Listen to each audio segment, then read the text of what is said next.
Hey everyone, this is Autistic Alley, my first ever podcast.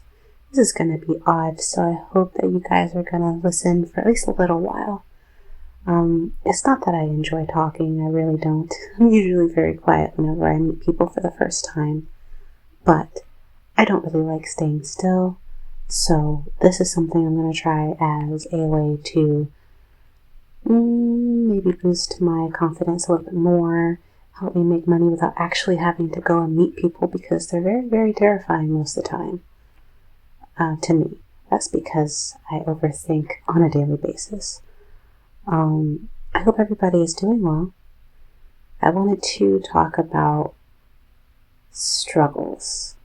I know that's probably a really weird thing to talk about right in the first episode, but reading more and more about people that are autistic and then comparing them to myself, we all struggle so much with everyday life. And man or woman, a lot of the time we're looked down on for being different. For men, I've read that women that aren't autistic think that they're very, very evil and abusive, and the women are seen as airheads or just like also fairly evil and manipulative. They don't consider that this is not a difference in personality. This is a difference in the brain of the person compared to your own. So for a neurotypical, it would be very, very common for them to maybe walk up to someone and assume that, this person is probably going to the airport because they've got their suitcases. Well, for someone who is neurodivergent, we might be like, why are they just standing in the middle of the road, like with all these like suitcases everywhere? We don't really think about it. And we do realize that they probably need help sometimes and we want to offer, but that anxiety of like, well, is this a normal thing to do? Would a normal person do this? Is overwhelming. I mean, maybe that was a really bad example, but the fear is definitely there when you're trying to understand the world, but you're understanding it through someone who thinks the way a normal person thinks, what's considered normal. I've had it in my life that it's very difficult to maintain friendships because once I start trusting someone and I open all the way up, that's whenever they start thinking there's something wrong with her, she's a burden, she's over the top, or just things like that. And I believe that anyone who's autistic goes through such things because when we make a friend, we get excited, we're happy. Someone is there and they want to listen to us, they want to talk to us, and it's a warm feeling. And the more that we start to unmask ourselves, we forget that there is still a difference between me and them. And a lot of people give up right away because they don't understand and they think that somehow you have control over it. Recently, I had someone tell me that bad behavior, even if you're autistic, there's no excuse.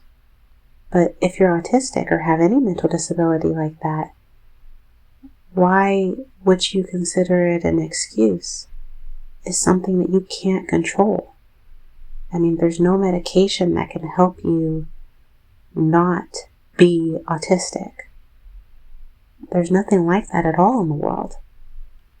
I mean, yes, there's behaviors that are considered very bad, and there are behaviors that are fairly normal, but at the same time, who makes the rules about what's normal and what isn't? We try our best and we do what we can, and most of the time we're still left alone anyway to fend for ourselves. It's not that we don't try.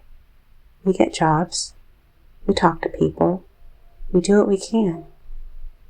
But we have that strong urge for things to be a certain way. We try to follow as we're told, and it doesn't work the same way for us that it does for people who are neurotypical. It doesn't work that way most of the time for anyone, maybe, but it's just harder for us to fake it because when it comes down to it, we're probably the first people to notice when it doesn't feel good, when it doesn't seem to make any kind of logical sense. For me, I don't enjoy being around a lot of people, but I enjoy being around a lot of books. I love reading. I love learning. I love researching things. My problem is that I know in a way that having friends and knowing people, that's something that's considered normal and good. And I was raised to believe that I didn't know anything and wisdom is gained from others. So I've gotten myself into a lot of trouble because I've listened to the so-called wisdom of others, thinking that they're more, human than I am, so surely they must know. And then they don't, and I'm the one that has to pay for it. In all of my life, the hardest thing in the world is not reading a whole book on anatomy and physiology, or even trying to figure out why you have to add 2 plus y to find x. It's trying to understand people. Science stays the same. Science either stays the same or it grows. It doesn't change. People can change in a heartbeat. And I think I speak for all autistic people when I say I am not okay with that. Change is difficult and it's scary. But it's even scarier when it happens to the people that you love being around. And then you find out that they either never really loved being around you in the first place, or they've grown tired of the kind of person that you are. When you trust someone enough to open up, and a door gets slammed in your face and you're rejected, what are we supposed to do? I used to joke all the time about how life should have a manual because everyone's out there just kind of winging it. But I wasn't kidding. I don't know what I'm doing. I don't know people. I can read psychology all the time, and I do, to try to help myself understand the minds of a regular person so that I can try to get along with them better. But it hasn't helped. Even when I say that I don't know why I try and I want to give up, I keep trying anyway.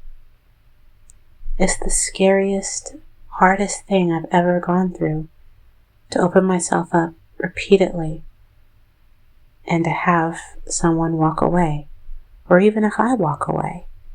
Sometimes I have to walk away, but I never forget that person and I never hate that person. I've learned to always be able to forgive and still manage to stay away. It doesn't mean that they didn't hurt me. I don't really understand why I'm that way. I wonder if anyone else who is autistic is that way too, where they can love a person and they just can't seem to let go, even though they know walking away is the best option.